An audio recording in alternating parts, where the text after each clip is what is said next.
everyone. I recently got a new microphone and I'm very happy with the quality.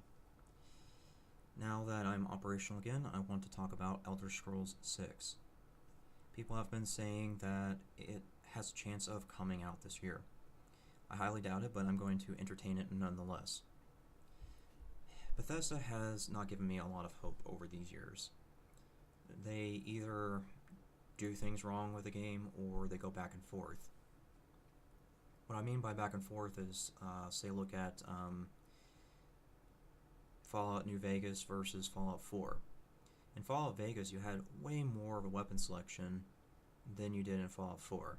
I appreciated that. I wish they did that again, but it didn't really happen. As for Elder Scrolls, if you look at Oblivion versus Skyrim, well, Oblivion had far stronger vanilla magic, like base game type of magic. Skyrim had very weak vanilla magic. The other factor that I think plagued not only magicka but other areas of Skyrim was lack of scaling. Once you start getting into the high difficulties like Legendary, it was very obvious that magicka couldn't do anything. You needed Archery or Chameleon at that point. But yeah, there's a lot of examples I can give, so I'm going to just focus on Archery to show you where I'm going with this whole Elder Scrolls 6 discussion. Okay, so this is the perk tree with Archery. Now, as with any perk, you always get the damage one, which is the base. Everybody does that. But if you notice, Archery has other tools in here that are very useful. These are things that you may want to have, such as Hunter's Discipline, Ranger, Power Shot, and Quick Shot, right? So already you have to expend more perks on here than you do with Melee. Because with Melee, your only concern is really just the first 5. The other stuff like increased power attacks really don't matter that much. Honestly, you do enough damage in Skyrim with Melee to where you just only need to worry about raw damage. This is due to the fact that in the vanilla version of Skyrim, you could very easily get a smith weapon up to 900 plus damage. There's a little trick to it, and you can read about it on the USP, which is one of the Elder Scrolls wikis.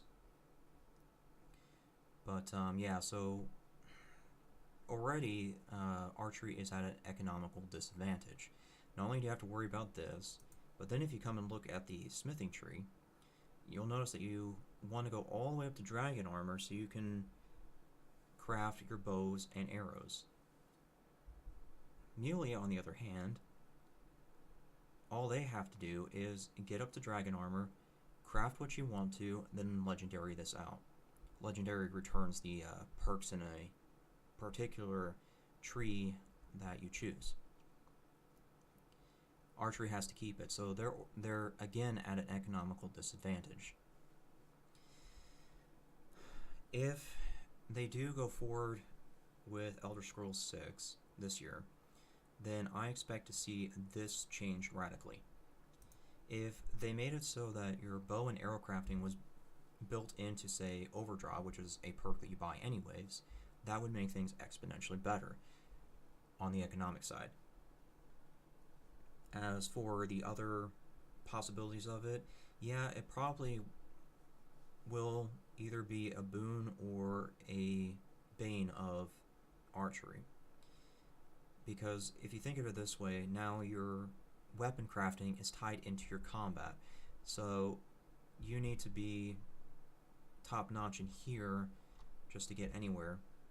Whereas with this, it's kind of like, as long as you got the materials, you can advance as far as you want to type of thing. Those are things that are going to have to be looked into, but the bottom line is there has got to be something to fix this economical disadvantage. Next thing I would like to see is a perk tree involving unarmored. There's clearly clothes in the game, but not that many. You can see the list is pretty small. Hopefully there will be more of that added in, but the point is that I think unarmored will help archery and magicka, if there is perks for benefiting that, of course. An example of how unarmored could have something to benefit, let's just say archery in this example, is going back to Oblivion. This is Chameleon. Now, Chameleon was one of the things that broke Oblivion. This is because of the fact that you could get it to 100% Chameleon. At that point, it was invisibility that was not broken. In Skyrim, invisibility was broken for many different reasons, but back in Oblivion, Chameleon did not break. So this is very, very broken, and I do understand the need to remove that, because the ability to not be affected by anything in the vanilla game is very strong. But regardless, I was thinking that they could do something like, if you're wearing all clothes, you would gain 50% Chameleon. That would help archery and, well, sneak builds in general.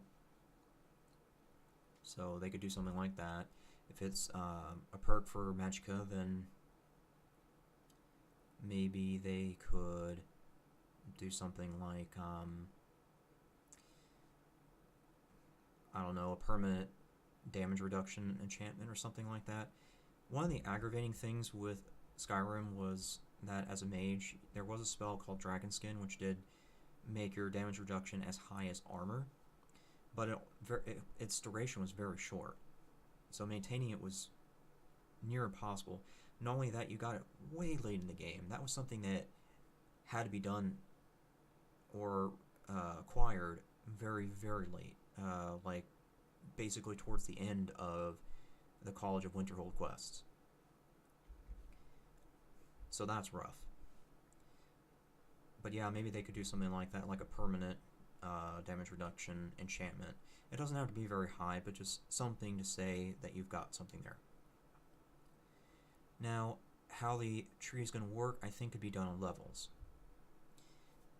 Let's just say, in this example, the Chameleon for wearing no armor occurs at level 10. You could spend one perk, and then it's unlocked forever. I think it could be done like that, because leveling up unarmored would be very difficult to do if it was put under the same mechanics as heavy and light armor. Heavy and light armor has a mechanic of that it's based on how much damage you do or something like that. You can read that stuff here in the USP wiki if you want to. I won't go into a long discussion about it. The last thing on my list is maybe relooking at some of the other mechanics that fell behind. Magicka wasn't the only one. It was like critical shot and bashing, things like that. Bashing with a weapon ended up doing more damage than a shield for some blatant reason. Critical shots or hits did not scale into late game, so yeah, there's just a couple of things that they could look at, but I think I'm going to end it here. Thanks for listening.